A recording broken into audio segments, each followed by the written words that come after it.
All right, everybody, welcome to week 3. We are going to talk about inventory management. So let's just review very quickly the key takeaway from last week. Last week we talked about demand planning, and demand planning and inventory management are two very different concepts, and they require two different kinds of processes, if you will.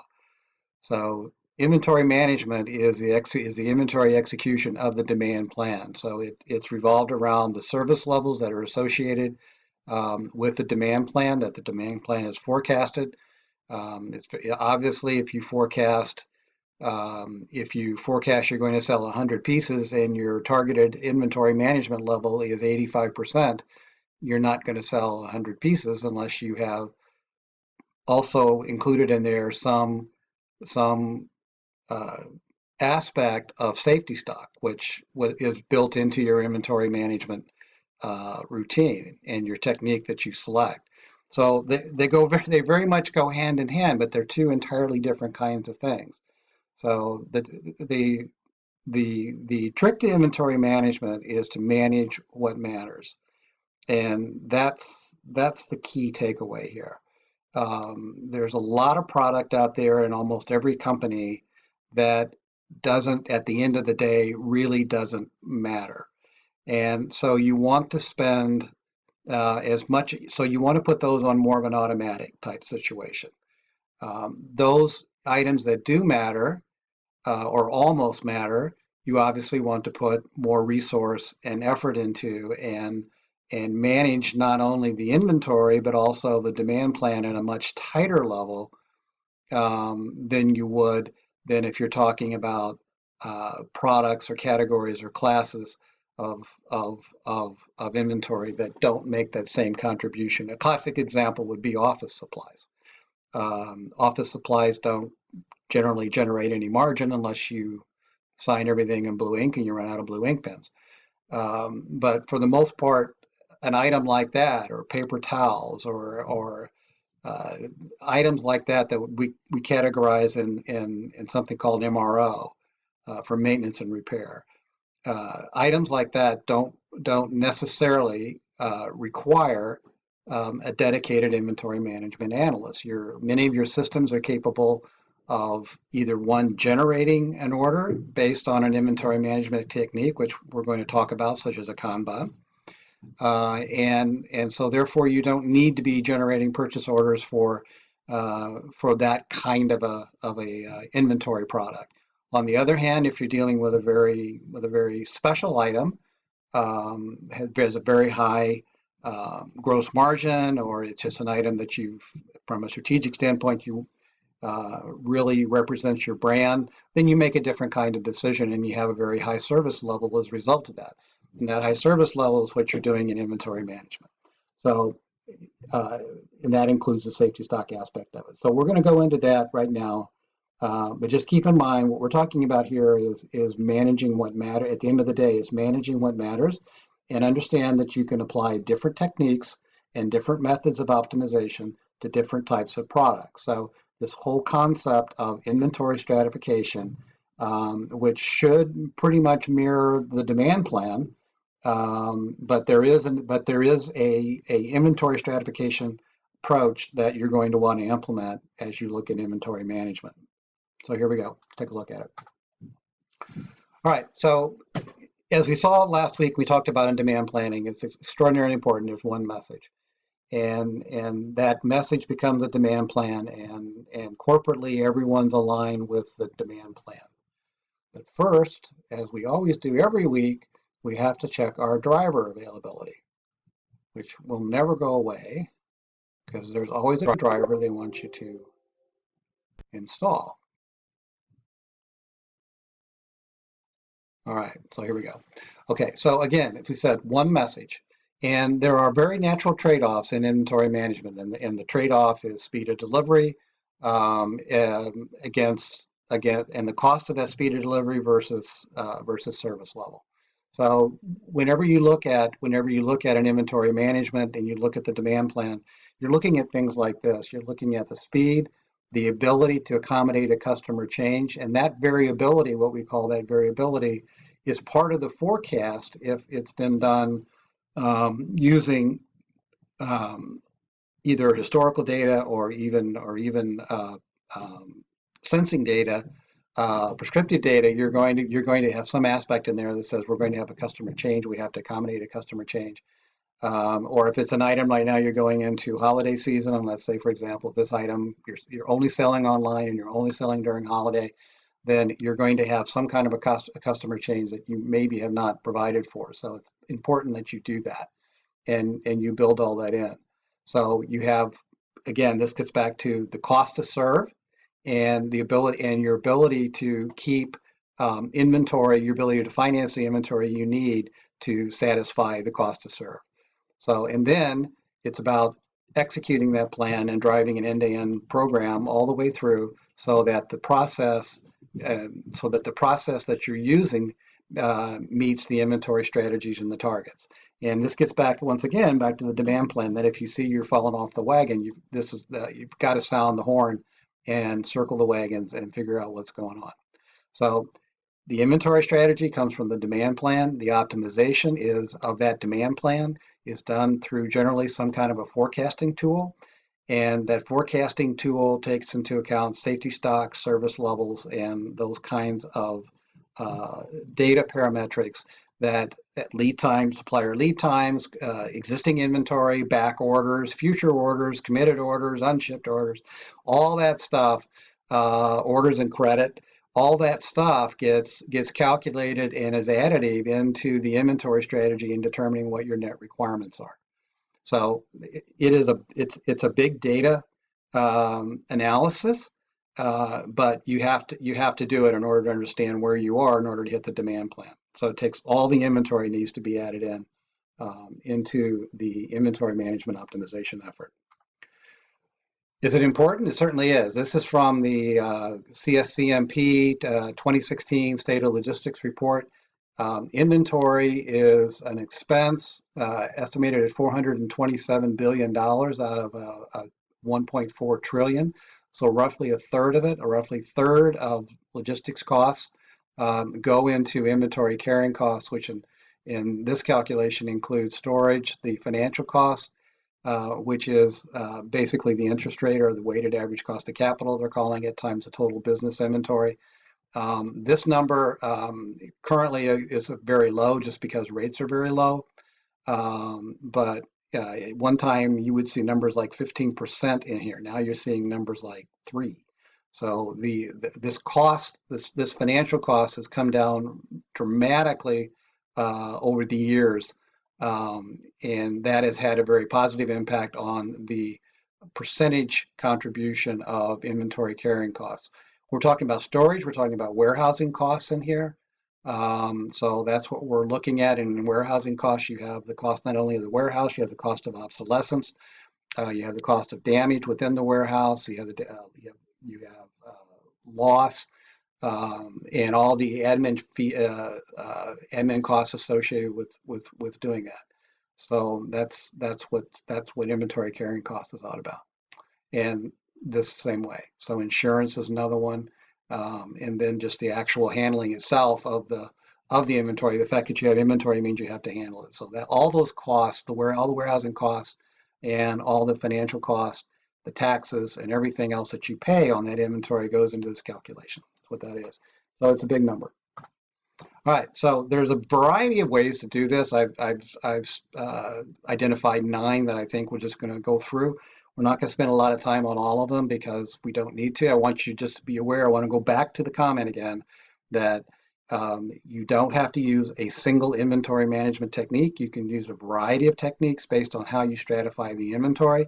So you may want to deal with your very slow moving items in a very different way than you deal with your B items or your A items. In fact, you undoubtedly will and should if you aren't.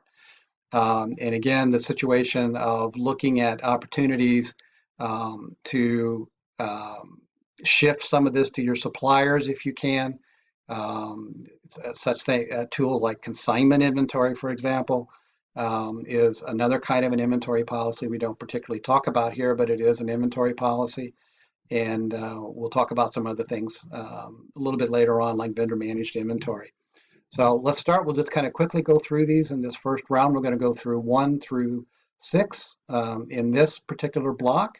Then we'll stop and go through 7, 8, and 9, which are actually more likely to be uh, be used to manage the majority of your products. So here we go. First one's the economic lot size. But before we do that, let me come back and say this again. The higher the service level, the higher the inventory, because you have to account for the variability of behavior. So the higher you set that service level, you have to have more inventory. You have to have a base inventory to satisfy demand, but then in order to keep that high inventory, you have to calculate what's called an R factor.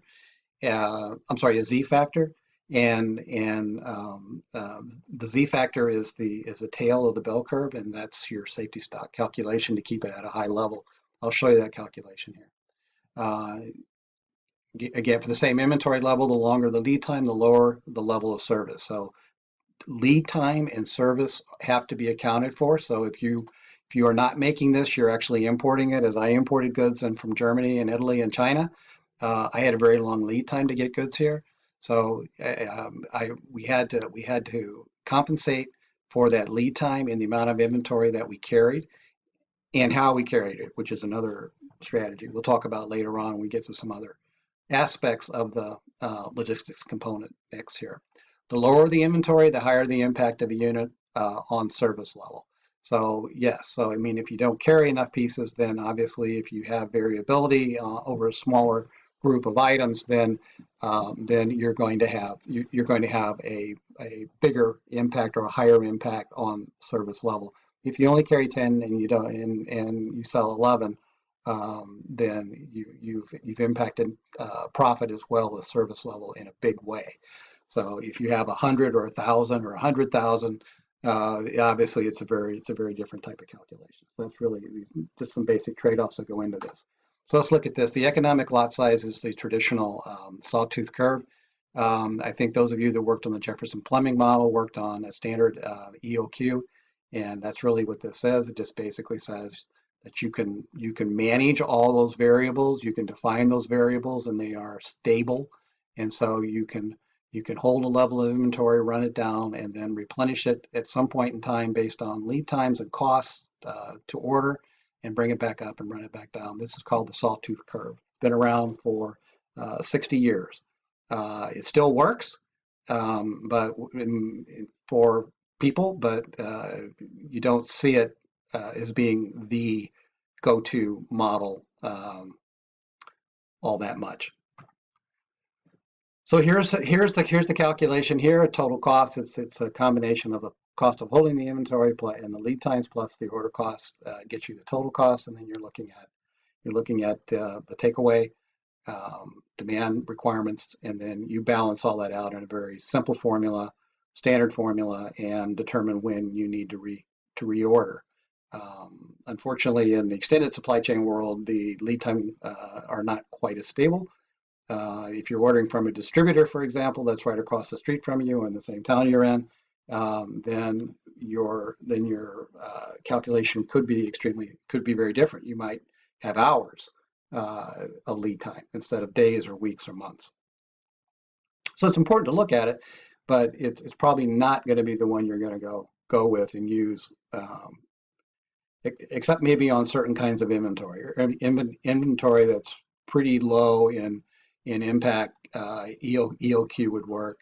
We'll look at another one like Kanban would also work as well. So demand variation, what you're basically doing is you're looking at the demand, your calculation, you're calculating the standard deviation from the demand, and you're using that as your measure of variability. This is a very standard technique that's done in almost every inventory management system. It's not something you have to do yourself. Inventory management software is available in the cloud, so I mean it's readily available without a lot of investment on a company's part. Now, integrating it back into your enterprise system is a different story. Generally, if you have an enterprise system already, you've already got this in an inventory management module. So again, you're looking at the amount of variation, which gives you this Z number, and it's the ratio of that standard deviation to the average demand, and that calculation then gets fed back into how many of these things do I buy.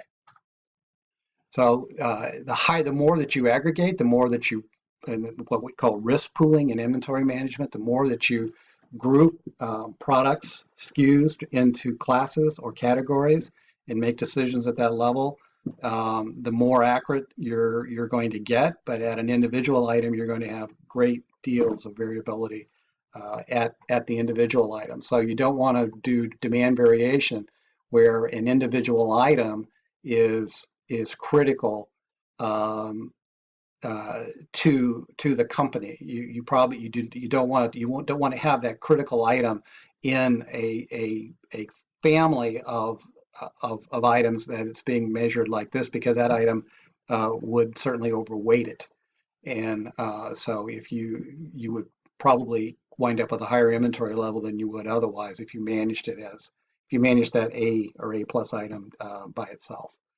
So here you go. You can read all this. I don't need to read it. If you have to have a correlation, if you don't have the correlation, if it's a D item, for example, you don't really want to do this. D item is an item that maybe you get one call every 3 or 4 months. You don't want to. You don't have enough demand to run a demand variation model. It's more likely going to fit into something like an EOQ model or something like that. Risk pooling, again, as I said, the more you aggregate, the less deviation you're going to have from actual at that pooled level. The problem is that the items themselves are going to be challenged, because particularly if you have a multi-echelon network, which means you have inventory in more than one location, the same inventory in more than one location, if you pool that, you're going to get an answer that says everything looks good, but when you look at each individual item in service level at the location level, you're going to see it's going to be all over the place, and that's not what your strategy is calling for. So again, risk pooling definitely has a play, but it has a play more on the lower end into the C items perhaps than it does into an A or a B item. Single period.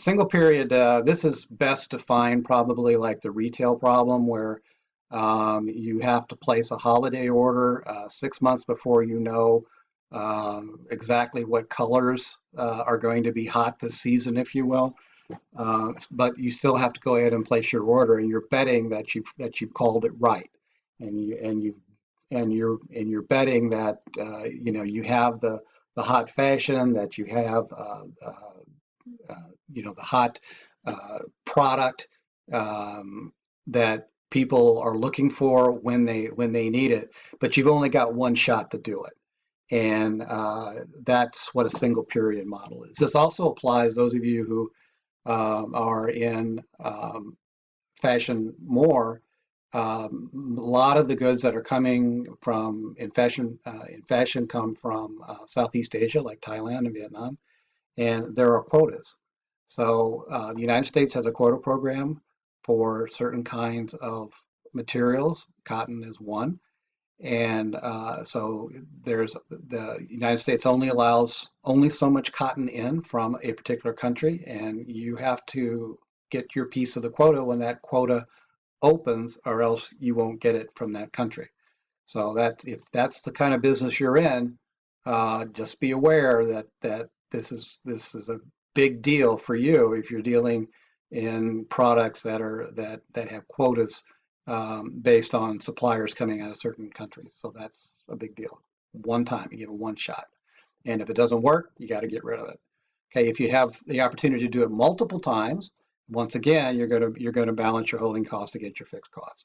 So you want to know your demand. You need to know that you have to satisfy the demand during your lead time. That makes all the sense in the world. So you're going to manage lead time, and you're going to not only manage it, you're going to measure lead time of your suppliers. And that includes not just their lead time, but total lead time to get it to get it to your door. So really the entire supply chain time to get it to where you need to get it to. And then there's basically two things. One, you look at it on a continuous basis, or two, you look at it like every quarter or something like that. So again, this depends upon the nature of the product that you're looking at. And this could be certainly one way to look at it, just a technique that you could use if it's appropriate. Continuous review is just that. You're looking at it, you're looking at daily demand, and you're looking to see, does that follow a normal pattern. Classic case of this now is if your service time is now an hour, your demand has to be hourly. So you have to forecast at an hourly basis if your service time is at an hourly basis. So this is the e-commerce derivative of a continuous review policy. So you can't look at demand in e-commerce once a day if your demand and service is once an hour. So you're going to look at demand every hour. You're going to look and see if it's got a normal distribution pattern, and you're going to calculate the amount of inventory based off of that. So this is exactly how this works, and it works better, I think, where you're dealing with someone. If you're dealing with a distributor, like hospital systems many times deal with distributors who bring in med-surg items or pharmaceuticals or things like that. They may come in 2 or 3 times a day for certain kinds of items. Sharing that data, sharing that information back, will help you dramatically in avoiding any kind of a stock out or any kind of a patient issue by not having the right product in place. So again, depending upon your business, you want to look at this appropriately. That's all that says. Average demand says daily, but now it's even hourly. So whatever the average demand rate is that you have, you're looking for normal distribution, and that gets you to this variation.